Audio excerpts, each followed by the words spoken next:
Very good morning, all of you. This is your maths teacher Anmol Upadhyay. Students, as you know that we have spent our summer vacation. Hope you have enjoyed. Okay. Before summer vacation, you have completed your 3 chapters in maths. Okay. That is integer, fractions and decimal, data handling. Okay. After summer vacation, we are going to start our 4th chapter. That is simple equation. Okay. Before we going further, we are discussing our previous topics. In integer, you have studied that what is integer and what is the type of different type and different properties of integers. Okay. Second, how to perform operations. How to perform operation in integer you have studied. Okay. Fractions and decimal. In fractions and decimal you have studied what is fraction, how many type of fractions are there, and how to solve fractions are there. Okay. And same in decimal also, how to solve decimal, what are the different type and what are the different properties of decimal you have studied. Okay. Third chapter is data handling. In data handling you have knew that what is data, what are different types of data are there, how to make tally, mark, bar graph, so many things we have discussed. Now our fourth chapter is simple equation. Okay. In this chapter we are going to start what is equation. ठीक है. अब धीरे धीरे हम लोग क्या है कि ऐसे मैथमेटिक्स में पहुंच रहे हैं जहां पे थोड़ी दिक्कत हो सकती है क्योंकि स्टार्टिंग में आपका ठीक है अभी तक आप नंबर्स पढ़े थे, अब यहाँ पे आपको पढ़ने पड़ेंगे अल्फाबेट्स. ठीक है. तो हो सकता है थोड़ी बहुत आपको दिक्कत हो, लेकिन मेरी पूरी कोशिश होगी कि आपको जरा भी दिक्कत ना हो. ठीक है. तो we are going to start our fourth chapter that is simple equation. ठीक है. बहुत ही आसान भाषा में हम समझेंगे कि सिंपल इक्वेशन क्या होता है, कैसे इसे सॉल्व करते हैं. आज सारी चीजें हम लोग देख लेंगे. ठीक है.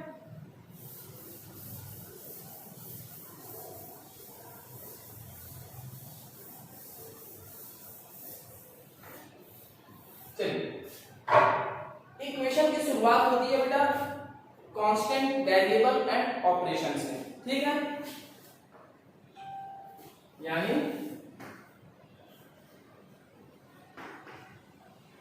Constants,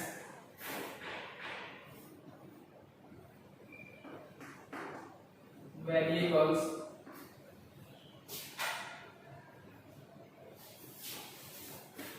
and operations. ठीक है.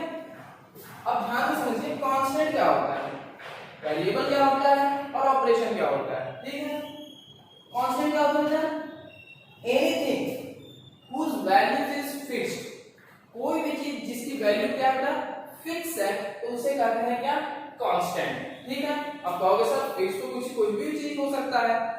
तो देखो इन न्यूमेरिकल सेंस आप मैथमेटिक्स पढ़ रहे हो तो आप मैथमेटिक्स की दुनिया में जो भी वैल्यू फिक्स है, जो बदलती नहीं है समय के अनुसार, उसे कहा जाता है कांस्टेंट.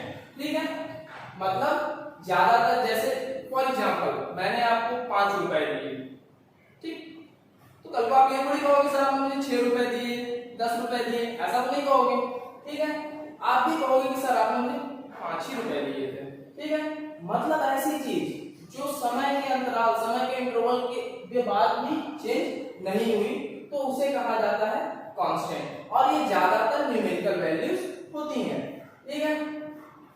तो कांस्टेंट समझ में आया. कांस्टेंट का एग्जांपल क्या हो सकता है? 1 2 3 एक्सेट्रा, कुछ भी न्यूमेरिकल वैल्यू होनी चाहिए. ठीक है. वेरिएबल्स में आते हैं. वेरिएबल्स के मीनिंग को देखो बेटा, इसमें लिखा है vary. What is vary?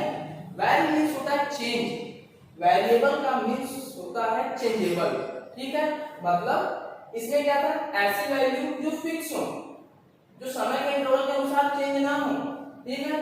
But ये क्या होता है? फिक्स नहीं होता है. मतलब ये टाइम इंटरवल के अनुसार या क्वेश्चन के अकॉर्डिंग क्या हो जाएगा? चेंज हो जाएगी इसकी वैल्यू. ठीक है. अब कहोगे कि सर ये कैसे, मतलब चेंज क्या हो सकता है? ध्यान से देखिए. कई बार आप क्वेश्चन सॉल्व करोगे उसमें x की वैल्यू 5 आएगी, अगले ही क्वेश्चन में x की वैल्यू 8 आ जाएगी, अगले ही क्वेश्चन में x की वैल्यू 10 आ जाएगी. तो फिक्स है क्या? नहीं. मतलब वेरिएबल का मतलब होता है चेंजेबल. ठीक है. Anything whose values is not fixed, कोई भी चीज जिसकी वैल्यू फिक्स नहीं है उसे कहा जाता है वेरिएबल। ठीक है, अब इसमें क्या आ सकते हैं, इसमें जितने अल्फाबेट्स हैं x y z a b c d जितने भी अल्फाबेट्स हैं ये आएंगे वेरिएबल में। ठीक है, अब बढ़ते हैं ऑपरेशन की तरफ। ये ऑपरेशन क्या होता है, देखो अगर ये ऑपरेशन ना हो तो पूरी की पूरी मैथमेटिक्स खराब है। ठीक है, यानी ऑपरेशन का होना बहुत जरूरी है। ये ऑपरेशन कुछ भी नहीं होता, जो आप बचपन से पढ़ते आए हो, plus minus multiply and divide, इन्हीं को कहा जाता है क्या, ऑपरेशन। ठीक है, अब क्या करता है ये ऑपरेशन, ये कांस्टेंट वेरिएबल को जोड़ता है, समअप का काम करता है। ठीक है, जैसे ही कांस्टेंट वेरिएबल को ऑपरेशन से समअप किया जाता है तो हमारा तैयार होता है अलजेब्रिक एक्सप्रेशन। ठीक है, क्योंकि हमें पहुंचना है सिंपल इक्वेशन तक, तो सिंपल इक्वेशन से पहले आता है अलजेब्रिक एक्सप्रेशन। क्या आता है, अलजेब्रिक एक्सप्रेशन। ठीक है, तो अलजेब्रिक एक्सप्रेशन को तैयार करने वाली यही तीनों चीजें होती हैं। ठीक है, तो फॉर एग्जांपल x + 5 दिया गया है। ठीक है, तो x + 5 घंटा x जो है क्या है, वेरिएबल है, प्लस क्या है, ऑपरेशन है, 5 क्या है, कांस्टेंट है। ठीक है, तो इसमें क्या हुआ, ये हमारा एक अलजेब्रिक एक्सप्रेशन तैयार हो गया। ठीक है, अब इस अलजेब्रिक एक्सप्रेशन को हमें इक्वेशन बनाना है। ठीक है, इस अलजेब्रिक एक्सप्रेशन को जब हम इक्वेशन बनाएंगे तो उसके लिए क्या करते हैं, हम इक्वालिटी लगा देते हैं। ठीक है, जैसे ही एक्सप्रेशन में इक्वालिटी लगती है ये तैयार हो जाता है इक्वेशन। ठीक है, यानी इक्वालिटी के बराबर कुछ भी। ठीक है, तो कहने का मतलब ये हमारा एक इक्वेशन तैयार हो गया। ठीक है, इसमें क्या है, वेरिएबल है, कांस्टेंट है, ऑपरेशन है और इक्वालिटी है। अगर आपसे कोई पूछे कि व्हाट इज इक्वेशन, तो बोलोगे any algebraic expression which contains the sign of equality, any algebraic expression which contains the sign of equality is called equation। ठीक है, then इस इक्वेशन को हम सिंपल इक्वेशन कब कहेंगे, इस इक्वेशन को हम सिंपल इक्वेशन तब कहेंगे जब यहाँ पर x पे कोई भी पावर नहीं होगी। ठीक है, x पे कोई पावर नहीं होने का क्या सेंस है कि यहाँ पर x की कितनी पावर है, 1 है ना। ठीक है, अगर यहाँ 2 कर दें, अब ध्यान से देखो, अगर कोई लिख दे y² + 1 = 0, अब पूछा जाए कि इक्वेशन है कि नहीं है, तो है। क्यों, क्योंकि ये रहा वेरिएबल, ये रहा ऑपरेशन, ये रहा कांस्टेंट, ये रहा इक्वालिटी। इन तीनों चारों को जब समअप करोगे तो इक्वेशन तो तैयार हुआ, लेकिन ये इक्वेशन सिंपल इक्वेशन नहीं है, क्योंकि यहाँ पे 2 है, पावर में वेरिएबल की पावर कितनी है, 2 है, तो वेरिएबल की पावर 2 है, इसलिए ये सिंपल इक्वेशन तो नहीं होगा। ठीक है, जब आप हायर क्लासेस में जाओगे तो बहुत सारी चीजें पढ़ने को मिलेंगी कि 2 होगा तो कौन सा इक्वेशन कहलाएगा, पावर में 3 होगा तो कौन सा इक्वेशन कहा जाएगा, बहुत सारी चीजें हैं। फिलहाल ये सिंपल इक्वेशन नहीं है, ये आपका सिंपल इक्वेशन हो सकता है या है। ठीक है, जब अगर x यानी कोई भी वेरिएबल की अगर पावर नहीं होगी तो वो एक सिंपल इक्वेशन कहलाएगा। ठीक है, तो समझ में आया इक्वेशन क्या होना चाहिए, इक्वेशन जिसमें वेरिएबल हो, कांस्टेंट हो, ऑपरेशंस हो और इक्वालिटी की साइन को भी होल्ड किया हो। ठीक है, अगर कोई बोले कि सर ये बताइए 6 + 1 = 7, ये इक्वेशन है कि नहीं है, बताइए, ये इक्वेशन है नहीं है, क्योंकि यहाँ पर कहीं भी इक्वालिटी है, ऑपरेशन है, कांस्टेंट है, पर वेरिएबल नहीं है। जब वेरिएबल नहीं होगा तो ये अलजेब्रिक एक्सप्रेशन ही नहीं बनेगा, और जब अलजेब्रिक एक्सप्रेशन नहीं बनेगा तो इक्वेशन भी नहीं बनेगा। ठीक है, तो here we have understood that what is equation, what is simple equation, what is algebraic expression. ठीक है, constant, variable and operations we all have discussed. Okay, now we are moving further how to solve equation. ठीक है, अब हम सीखेंगे कि कैसे हम लोग इक्वेशन को सॉल्व करते हैं। We are going to start.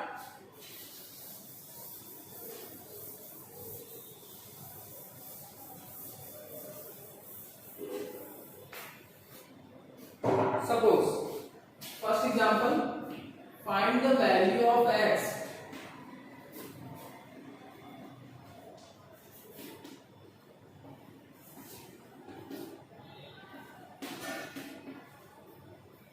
Equation है, बिल्कुल है, वेरिएबल है, कांस्टेंट है, ऑपरेशन है और इक्वालिटी है, तो सिंपल इक्वेशन तो है, x की कोई पावर भी नहीं है, ठीक है।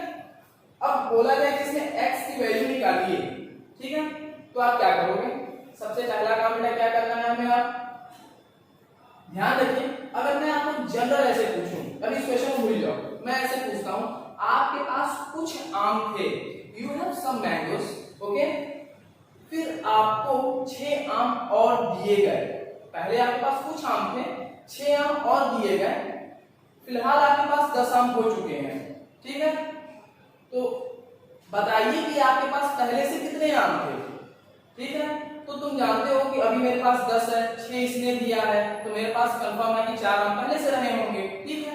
चलिए अब हम इसी को सॉल्व करना सीखेंगे, तो ध्यान रखिए ये जो इक्वालिटी है बेटा, ये बहुत बड़ी चीज होती है और बहुत मजेदार भी। ये क्या करती है कि इसको कोई भी अगर साइन क्रॉस करेगा, ये उसकी साइन को पलट देती है, मतलब कि अगर कोई प्लस रहेगा, इक्वालिटी को क्रॉस करोगे तो वो माइनस बन जाएगा, अगर कोई माइनस होगा इक्वालिटी को क्रॉस करेगा तो प्लस बन जाएगा, ठीक है, मल्टीप्लाई होगा इक्वालिटी को क्रॉस करेगा डिवाइड बन जाएगा, अगर डिवाइड होगा इक्वालिटी को क्रॉस करेगा तो मल्टीप्लाई बन जाएगा, ठीक है। तो ये सारी हम लोग चेंजेस करते हैं, ठीक है, प्लस किस में बदलेगा, माइनस में, माइनस प्लस में, मल्टीप्लाई डिवाइड में और डिवाइड मल्टीप्लाई में चेंज हो जाता है, ठीक है। देखो अब हमें किसकी वैल्यू निकालनी है, x की वैल्यू निकालनी है, ठीक है। अगर x की वैल्यू निकालनी है तो सबसे पहले हमें क्या करना होगा, x को अकेला छोड़ना होगा, कुछ भी करते x को अकेला करो, लेकिन अभी x के साथ कौन है, 6 है, हम 6 को क्या करेंगे, 6 के आगे साइन कौन सी है, प्लस b, हम 6 को इक्वालिटी को क्रॉस करा देंगे, मतलब बॉर्डर क्रॉस करेगा, ठीक है, जैसे 6 बॉर्डर को क्रॉस करेगा x तो अकेला बच जाएगा ना, क्योंकि वो तो चला गया, ठीक है, 10 यहाँ पहले से था, मैंने क्या बताया, प्लस किस में बदल जाएगा, माइनस में, प्लस किस में बदल गया, माइनस में, तो ये हो जाएगा -6, ठीक है, यहाँ +6 था, क्रॉस किया कितना हो गया, -6, अब आपको तो पता ही है 10 - 6 कितना होता है, 4, और x की वैल्यू कितनी आ गई, 4, and you have mangoes also 4, okay. तो ये रहा आपका फर्स्ट एग्जांपल, ठीक है। अगला एग्जांपल देखिए, समझ में आया आपको, कुछ नहीं करना, आगे वाली साइन को देखना है, उसको इक्वालिटी को क्रॉस कराना है, इक्वालिटी को क्रॉस कर दो उसकी साइन चेंज हो जाएगी, ठीक है, फिर सॉल्व कर लिया जाएगा, ठीक है। चलिए नेक्स्ट एग्जांपल हम लोग देखते हैं। नेक्स्ट एग्जांपल है बेटा z + 5 = 10, z - 5 = 10, ये आपका एक इक्वेशन दिया गया है, वेरिएबल है, कांस्टेंट है, ऑपरेशन है, इक्वालिटी है, सब कुछ है, ठीक है, इक्वेशन है। अब देखो हमें क्या करना है, x की वैल्यू नहीं z की वैल्यू को फाइंड करना है, ठीक है। तो जिसकी वैल्यू हमें फाइंड करना है उसे क्या करना होगा, अकेला छोड़ना होगा, हमने z को अकेला छोड़ दिया, बचा कौन, -5 बचा, इसको हम लोग क्या करेंगे, बॉर्डर क्रॉस कराएंगे, इक्वालिटी को क्रॉस करेगा, जैसे इक्वालिटी को क्रॉस करेगा तो z इधर अकेला हो जाएगा, इक्वालिटी इधर शिफ्ट हो जाएगी, ठीक है, 10 पहले से था, ये -5 बेटा हो जाएगा +5, क्योंकि माइनस किसमें बदल गया है, प्लस में, ठीक है। तो अब z की वैल्यू कितनी आ जाएगी, 15, ठीक है। तो ये रहा। अगला क्वेश्चन क्या है, अब हम लोग थोड़ा इस पे देख लेते हैं, मल्टीप्लाई पे,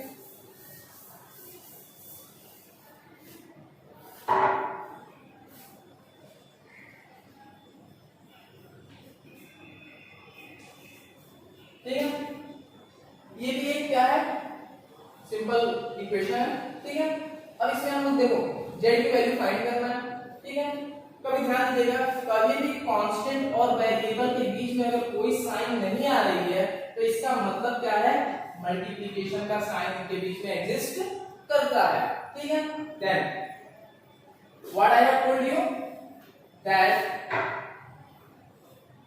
we have to leave this variable alone, ठीक है, इस वेरिएबल को हमें अकेला छोड़ना है, अकेला छोड़ना है, उसके साथ जो भी है वो इक्वालिटी को क्रॉस करेगा, ठीक है। तो यहाँ अकेला z के अलावा कौन है, 2 है, 2 को क्या कराएंगे, इक्वालिटी क्रॉस कराएंगे, यहाँ 2 कर क्या रहा है, मल्टीप्लाई, क्या कर रहा है, मल्टीप्लाई कर रहा है, तो मल्टीप्लाई किस में बदलेगा, डिवाइड में बदलेगा, डिवीजन में, तो यहाँ पे 2 मल्टीप्लाई कर रहा है, उधर जाएगा क्या हो जाएगा, डिवाइड हो जाएगा, कट करोगे 5 आ जाएगा। यहाँ z की वैल्यू कितनी आ गई, 5 आ गई। ठीक है, चलिए एक और देख लेते हैं example. Suppose that 2/3 z equals to 30। इस टाइप का इक्वेशन आपको दे दिया गया है, कैसे सॉल्व करेंगे। ठीक है, आपको बिल्कुल भी परेशान नहीं होना। ठीक है, देखिए पहला काम क्या है कि 2z से मल्टीप्लाई कर रहा है, इस चीज को समझिए। ऊपर वाला इससे मल्टीप्लाई करता है, ठीक है, ऊपर वाला z से मल्टीप्लाई करेगा और ये 3 जो है वो डिवाइड करेगा। ठीक है, तो जो डिवाइड करेगा बेटा वो उधर जाके क्या करेगा, मल्टीप्लाई करेगा। ठीक है, तो 3 यहाँ पे क्या कर रहा है, डिवाइड कर रहा है। ठीक है, तो उधर जाके क्या करेगा, मल्टीप्लाई। ठीक है, बचेगा कौन, 2z इक्वल्स टू 30 इंटू 3। ठीक है, तो ये हो गया। अब ध्यान से देखो, 30 इंटू 3 करोगे तो कितना आ जाएगा, 2z इक्वल्स टू 90 आ जाएगा।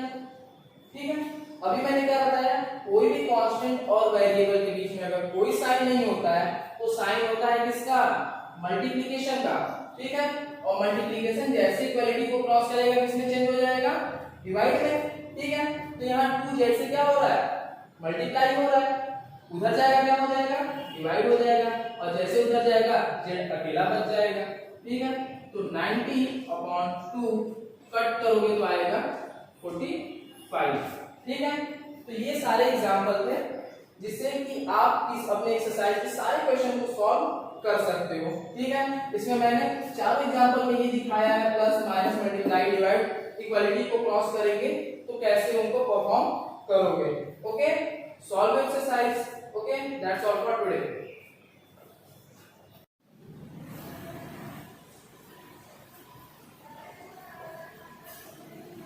चलिए ये आपका क्वेश्चन है। ठीक है, इसमें क्या होता है कि given equation, okay, equation has been given and you have to write, sorry, statement has been given and you have to write the equation to solve it. Okay, not you have to solve but given statement you have to write the equation. Okay, first देखिए, the sum of the number x and 4 is 9। ठीक है, first statement क्या कह रहा है कि the sum of the number x and 4 is 9। जो भी स्टेटमेंट दिया है उसका इक्वेशन हमें लिख देना है। ठीक है, चलो, the sum of the number x and 4, तो sum का मतलब क्या होता है बेटा, addition. what is the meaning of sum? sum means addition, addition of what, x and 4। ठीक है, x और 4 को जब ऐड करते हैं तो 9 आता है। ठीक है, तो हम इसका इक्वेशन कैसे लिख सकते हैं, sum of the number x and 4 यानी x plus 4 इक्वल्स टू 9। ठीक है, अभी इक्वेशन है ना, क्यों, वेरिएबल है। ठीक है, कांस्टेंट है, ऑपरेशन है, इक्वालिटी है, तो इक्वेशन है। ठीक है, तो इसी तरह आपको बाकी के भी क्या करना है कि गिवन स्टेटमेंट के आपको इक्वेशन लिखने हैं, सॉल्व नहीं करना है, सिर्फ लिखने हैं। ठीक है, तो ये रहा था पहले का। दूसरा देखते हैं क्या है, if you add 10 to 2/3 of z। ठीक है, अगर आप 10 को 2/3 ऑफ z में ऐड कर दोगे यू गेट 54। ठीक है, क्वेश्चन को बहुत ध्यान से समझिए, दिए गए स्टेटमेंट का हमें इक्वेशन बनाना है। जैसे दिया गया था वर्ड प्रॉब्लम, ठीक है, इसको देखो मैंने ज्योमेट्री कैसे लिख दिया। ठीक है, उसी तरह बेटा सेकंड वाले को देखो, एक एक चीज को पढ़ना है ध्यान से। ठीक है, क्या कह रहा है, इफ यू ऐड 10, हम 10 ऐड करेंगे। अब ऐड किसमें करेंगे, 2/3 ऑफ z, 2/3 z में। ठीक है, तो 10 ऐड करोगे किसमें बेटा, 2/3 मतलब होता है 2/3 z। ठीक है, यू गेट 54, तो हमें मिलेगा 54। ये हमारा क्या हो गया, दूसरा इक्वेशन सॉल्व हो गया। ठीक है, आगे देखते हैं, थर्ड वाला देखिए, if you take 6 from 6 times y। ठीक है, अगर हम 6 टाइम y में से 6 निकाल ले, ठीक है, तो हमें मिलेगा 60, ठीक है। तो स्टेटमेंट को एक एक वर्ड बहुत यहाँ पे इंपॉर्टेंट होते हैं बेटा, क्योंकि उसके बाद इक्वेशन गलत बन जाएगी, और जब इक्वेशन गलत बन जाएगी फिर गलत सॉल्व करोगे, ठीक है। तो हमें एक एक वर्ड को बहुत ध्यान से पढ़ना है बेटा, ठीक है।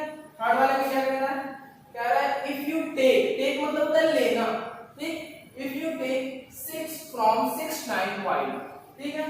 तो थर्ड वाले को देखो कैसे करेंगे, 6 टाइम y में से 6 टाइम y यानी 6y, 6 टाइम y मतलब 6y, ठीक है। वैसे हम कितना ले ले, 6 ले ले, मतलब -6 कर ले, तो हमें कितना मिलेगा 60, ठीक है। 6y - 6 = 60। तो यहाँ पर भी क्या है, वेरिएबल है, कांस्टेंट है, ऑपरेशन इक्वालिटी है, तो इक्वेशन हो गया, ठीक है। तो ये थे कैसे हमें स्टेटमेंट दिया जाएगा तो उसके इक्वेशन हमें लिखने होंगे, ना सिर्फ लिखने होंगे, आगे के क्वेश्चन में इन स्टेटमेंट को इक्वेशन लिख के सॉल्व भी करना होगा, यानी इसमें हमें x की वैल्यू भी फाइंड करनी होगी, इसमें z की और इसमें y की हमें वैल्यू भी फाइंड करनी होगी, पर ये काम आगे आगे करेंगे। अभी हम आपको सिखाएंगे कैसे डिफिकल्ट इक्वेशन को हम लोग सॉल्व करते हैं, ठीक है।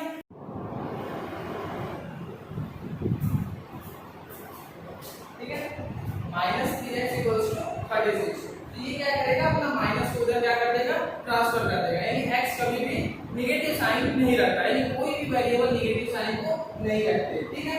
तो ये हो जाएगा 3x, अब माइनस इधर चला जाएगा 36 के पास, ठीक है। x = हो जाएगा -36/3, क्योंकि 3 यहाँ क्या हो रहा है, मल्टीप्लाई हो रहा है, और उधर जाकर क्या हो जाएगा, डिवाइड हो जाएगा, तो -36/3 करते हुए तो आएगा -12, ठीक है। कितना आ जाएगा, x की वैल्यू -12 आ जाएगा, okay. Now we are taking another example in which we have solved more complicated equations, okay.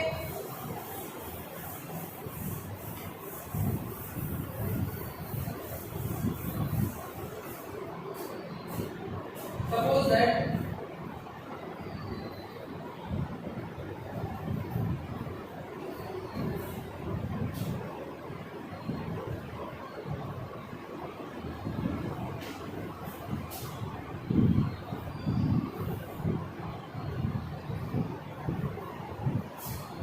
this type of equation has been given to you and you have to solve the value of z, ठीक है, in which you have to find the value of z, ठीक है।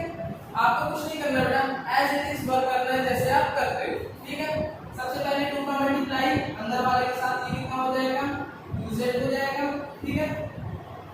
2 का multiply जब इससे करोगे, ठीक है, 2/4 से, ठीक है, तो ये कितना हो जाएगा -2 × 2/4, ठीक है। अब प्लस 2z = 54, ठीक है। चलिए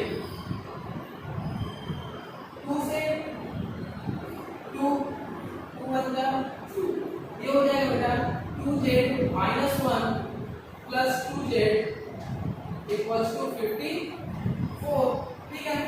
2z + 2z कितना हो जाएगा, 4z - 1 = 54, ठीक है। यहाँ 1 कितना हो रहा है, माइनस हो रहा है, उधर जाके क्या होगा, प्लस होगा, ये हो जाएगा 4z = 54 + 1, ठीक है। 4z = 55, ठीक है। 4 और z में कोई साइन नहीं है, तो मल्टीप्लाई हो रहा है, ठीक है। 4 उधर जाएगा क्या हो जाएगा, डिवाइड हो जाएगा, यानी z = 55/4, ये आपकी वैल्यू आ जाएगी, ठीक है। तो इसको अच्छे से समझ लीजिए बेटा, ठीक है। Now we are taking another example जिसमें कि हम लोग सॉल्व करेंगे इक्वेशन को एंड वैल्यूज को फाइंड करेंगे, ठीक है। सपोज किया कि आप एक और कॉम्प्लिकेटेड इक्वेशन देख लेते हैं, 2/5z + 6/15z = 75. Suppose this type of equation has been given to you and you have to solve the value of z, okay. हमें z की वैल्यू को फाइंड करना है। सबसे पहला काम क्या करेंगे, 2/5z + 6/15z = 75, ठीक है। देखो सबसे पहला काम, ये दोनों वेरिएबल है, ठीक है, दोनों वेरिएबल है बेटा, तो इन दोनों का एलसीएम लोगे, 5 और 15 का एलसीएम लोगे तो कितना आ जाएगा, 5 और 15 का जब एलसीएम लोगे बेटा आएगा 15, ठीक है, ध्यान रखिएगा कितना आएगा, 15 आएगा। देखो 5 का ऐसा टेबल पढ़ो कि 15 आ जाए, 5 का ऐसा टेबल पढ़िए कि 15 आ जाए, 5 3 जा 15, 3 टाइम्स में आएगा। अब 3 का मल्टीप्लाई किससे करोगे, ऊपर वाले 2 से, तो ये हो जाएगा 3 2 जा 6 और z भी है साथ में तो z भी लिख दोगे, ठीक है, प्लस है प्लस 15 के टेबल में 15 कितनी बार में आएगा, 1 टाइम और 1 का मल्टीप्लाई इसी के ऊपर वाले से करोगे तो 1 6 जा 6z, ठीक है, समझ में आया।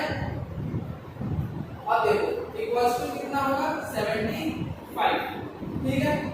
अब देखिए 15 जो है बेटा ये यहाँ पर क्या हो रहा है, डिवाइड हो रहा है, 15 क्या हो रहा है, डिवाइड हो रहा है और 6z प्लस 6z कितना हो जाएगा 12z अपॉन 15 इक्वल्स टू 75 हो जाएगा, ठीक है। अब देखो 15 यहाँ पे डिवाइड हो रहा है, उधर जाकर क्या होगा मल्टीप्लाई होगा, ठीक है, तो ये हो जाएगा 12z इक्वल्स टू 75 into 15, ठीक है, होगा। चलिए आपको अभी ऐसे ही रखना है, कैलकुलेट नहीं करना है। ये देखो बेटा 12 और z में क्या हो रहा है, मल्टीप्लिकेशन हो रहा है, there has been multiplication between 12 and z, then after transposing 12 that side, जब हम 12 को उस साइड भेजेंगे तो इधर ये मल्टीप्लाई हो रहा है, उधर जाकर क्या हो जाएगा डिवाइड हो जाएगा, ठीक है, तो ये z कितना हो जाएगा, z equals to 75 into 15 upon में 12 हो जाएगा, तो यहाँ मल्टीप्लाई हो रहा था उधर जाकर क्या हो जाएगा डिवाइड हो जाएगा, ठीक है। 3 के टेबल में कट करो, 3 5 या 15, 3 4 जा 12, ठीक है, और कोई कट हो रहा है नहीं हो रहा, तो 5 5 जा 25 और 5 7 जा 35 अपॉन 4, ये वैल्यू हो जाएगी, ठीक है। Then we have to solve in this way and we have to find the value of x or z, ठीक है। चलिए आशा करता हूँ समझ में आ रहा होगा आपको। एक और एग्जांपल हम लोग लेके देख लेते हैं, ठीक है।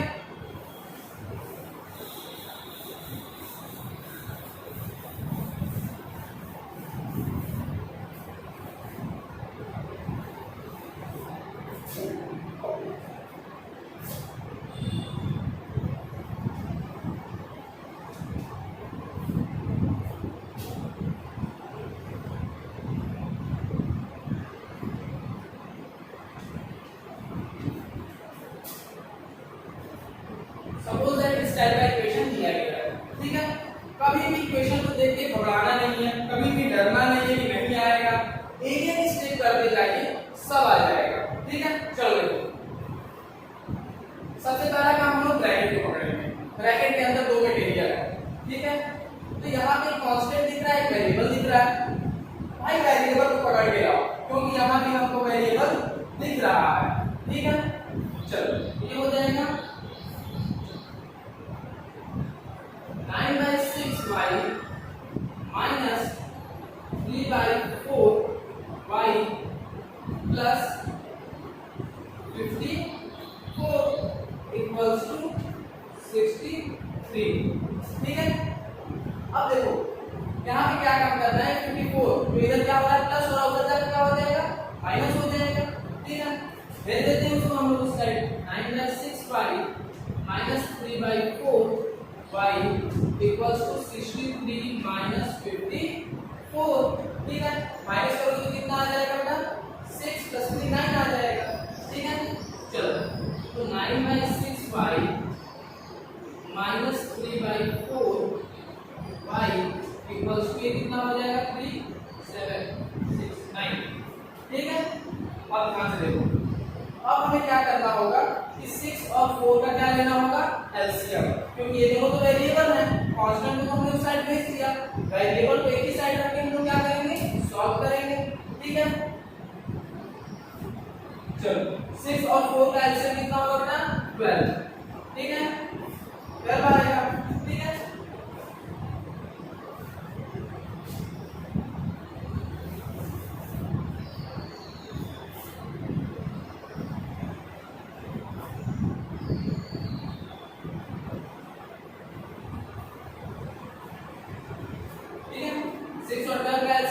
एलसीएम आएगा 12, ठीक है।